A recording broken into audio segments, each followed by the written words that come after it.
अस्सलामुअलैकुम नाज़रीन, मैं मोहम्मद असलम हुसैन सियासत की ख़बरों में आप सबका इस्तकबाल करता हूँ। आज 23 सितंबर 2023 है। इस्लामिक तारीख़ के हिसाब से आज 7 रबी अव्वल 1445 हिजरी है। पेश है आज की कुछ अहम खबरें। बीजेपी रुकन पार्लियामेंट रमेश भदौरी के जरिए अपने साथी रुकन पार्लियामेंट कुंवर दानिश अली के खिलाफ इस्तेमाल किए गए इंतहाई बदबख्ताना और मुतनाज़ा जुमलों की वजह से पूरे मुल्क के मुसलमानों में शदीद गम व गुस्सा पाया जा रहा है, जिसका नोटिस बीजेपी को भी लेना पड़ा। इसी वजह से पार्टी ने रमेश भदौरी को विजय बताओ नोटिस जारी किया। जुमेरात की शाम जब ऐवान ज़ैनी लोकसभा में चंद्रयान की कामयाबी पर बहस हो रही थी तो बीजेपी रुकन पार्लियामेंट रमेश भदौरी ने ऐवान में मौजूद कुंवर दानिश अली के खिलाफ इंतहाई काबिल एतराज़ और शर्मनाक अल्फाज इस्तेमाल किए। रमेश भदौरी का बयान ऐसे जुमलों से भरा हुआ था जिन्हें तहरीर में भी नहीं लाया जा सकता। इनके इस्तेमाल करदा अल्फाज की संगीनी का अंदाज़ा इस बात से लगाया गया है कि लोकसभा स्पीकर ओम बिरला ने इन्हें सख्त अल्फाज में तनबिया की और मरकज़ी वज़ीर राजनाथ सिंह ने भी ऐवान में इजहार अफसोस किया और इस बयान के लिए माफ़ी मांगी। दिल्ली से रुकन पार्लियामेंट रमेश भदौरी के बयान को लोकसभा की कार्रवाई से हज़फ कर दिया गया है, लेकिन इनके बयान की संगीनी की वजह से इस पर मुसलसिल एहतजाज हो रहा है। इसे आरएसएस और बीजेपी की असल ज़हनियत करार दिया जा रहा है। कश्मीर के मसाइल को मुज़ाकरात के जरिए हल करने की वकालत करते हुए मीरवाज मौलवी मोहम्मद उमर फारूक ने कहा कि अफसोस कि हमें अलायदगी पसंद और अमन दुश्मन तक करार दिया गया और नामालूम क्या क्या नाम दिए गए।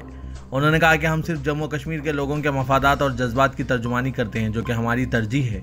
मीरवाज ने मजीद कहा कि बातचीत के जरिए ही मसाइल का हल निकाला जा सकता। इन बातों का इजहार मीरवाज ने 4 साल बाद तारीखी जामा मस्जिद में अपने खुतबे के दौरान किया।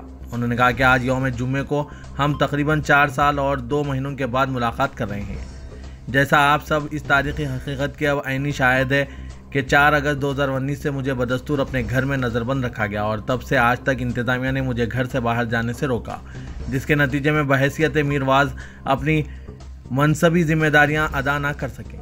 उन्होंने कहा कि जब मजबूरन अदलिया तक मामला पहुंचा तो पुलिस के सीनियर ओहदेदार मुझसे मिलने आया और मुतला किया कि इंतज़ामिया ने आपकी नज़रबंदी ख़त्म करके आपको रिहा करने का फैसला किया है और आप कल जामा मस्जिद जा सकते हैं।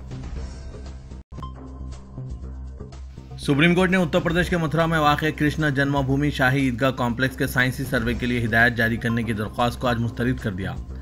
संजय किशन कौल और जस्टिस सुधांशु धोलिया की बेंच ने श्री कृष्ण जन्मभूमि मुक्ति निर्माण ट्रस्ट की दरख्वास्त को यह कहते हुए खारिज कर दिया कि इस मामले में कोड ऑफ सिविल प्रोसीजर के ऑर्डर 26 रोल के 11 के तहत दरख्वास्त पर फैसला इलाहाबाद हाईकोर्ट में ज़ेर-ए-इल्तवा है, जिसका ताल्लुक कमिश्नरों की तकर्रुरी से है।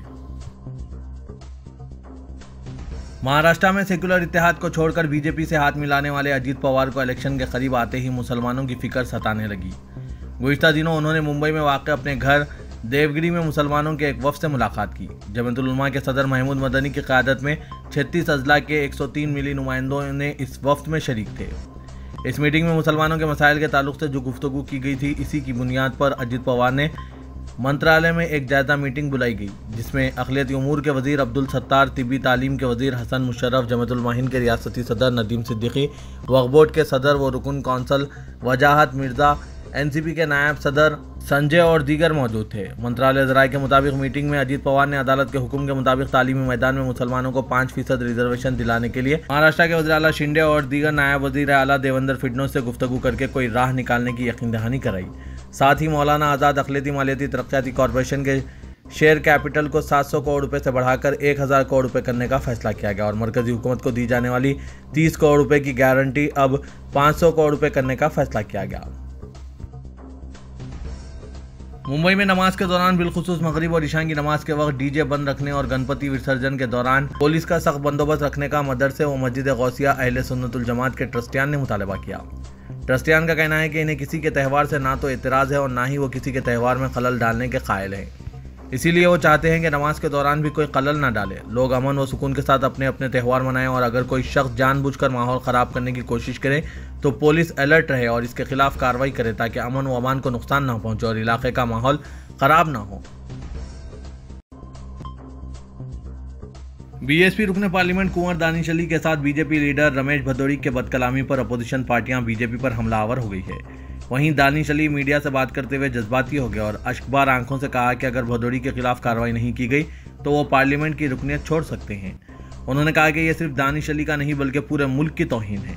मेंबर पार्लियामेंट कुंवर दानिश अली के बहाने से पूरी मुस्लिम कम्युनिटी के पार्लियामेंट की नई इमारत में गाली गलौज का निशाना बनाए जाने पर सियासी, समाजी और अहम शख्सियात के जरिए शदीद रद्दअमल का इजहार करते हुए बीजेपी के मेंबर पार्लियामेंट रमेश भदौरी के खिलाफ सख्त कार्रवाई का मुतालबा किया जा रहा है। कांग्रेस ने इसको पार्लियामेंट और मुल्क की तौहीन करार देते हुए इसकी सख्त अल्फाज में मजम्मत की। पार्टी ने रमेश भदौरी को फौरी तौर पर मुअत्तल किए जाने का मुतालबा किया। दरअसल राहुल गांधी दानिश अली से मिलने इनकी रिहायशगाह पर पहुंचे। कांग्रेस ने ट्वीट करके कहा कि रमेश भदौरी की यह शर्मनाक और घटिया हरकत ऐवान के वक़ार पर धब्बा है। पूरे मुल्क के साथ कांग्रेस जमहूरियत के मंदिर में नफरत की ऐसी ज़हनियत के सख्त खिलाफ है। कुंवर दानिश अली के खिलाफ लोकसभा के अंदर बीजेपी रुकने पार्लियामेंट के जरिए इंतहाई नाज़िबा अल्फाज का इस्तेमाल किए जाने पर आरजेडी के सरबराह लालू प्रसाद यादव ने वज़ीर-ए-आज़म नरेंद्र मोदी को निशाना बनाया। लालू प्रसाद यादव ने सोशल मीडिया प्लेटफॉर्म एक्स पर पोस्ट किया कि वज़ीर-ए-आज़म ने मुल्क की सेहतमंद पार्लिमानी रिवायत के खिलाफ एक ऐसी मस्कशुदा समाजी व सियासी संस्कृति को जन्म दिया है जिसमें इसकी एक रुकने पार्लियामेंट बाबा कौम गांधी जी के कातिल दहशतगर्द की सताइश करते हैं। वज़ीर-ए-आज़म के इशारे पर बीजेपी का एक एमपी पार्लियामेंट के अंदर अपोजिशन के रुकने पार्लियामेंट के लिए जिस तरह की नाज़िबा, गैर पार्लिमानी और घटिया ज़बान इस्तेमाल कर रहा है वो इंतहाई काबिल एतराज़ और काबिल मज़म्मत है।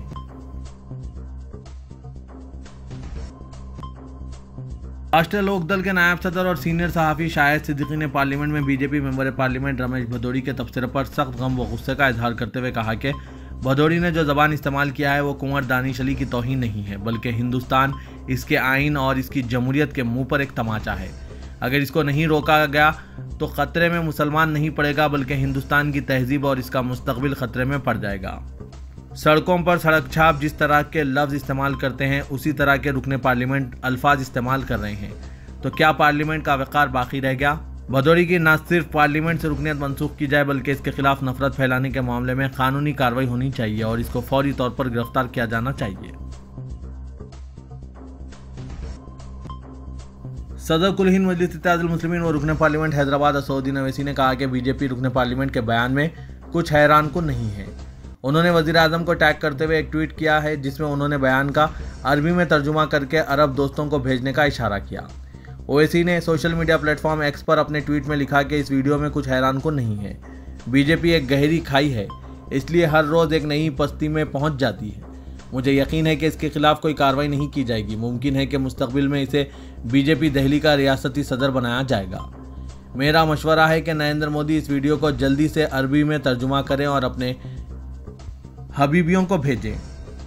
जमात उलमा हिंद के सदर मौलाना अरशद मदनी ने कहा कि पार्लियामेंट में हुक्मरान पार्टी के एक मेंबर के जरिए जिस तरह एक मुस्लिम मेंबर पार्लियामेंट के लिए गैर पार्लिमानी ज़बान का इस्तेमाल किया गया, यहाँ तक कि इसे खुलेआम दहशतगर्द, कटवा, मुल्ला कहा गया और पार्लियामेंट के बाहर देख लेने की धमकी दी गई। ये मुल्क की जमहूरी तारीख में एक शर्मसार कर देने वाला पहला वाक़या है।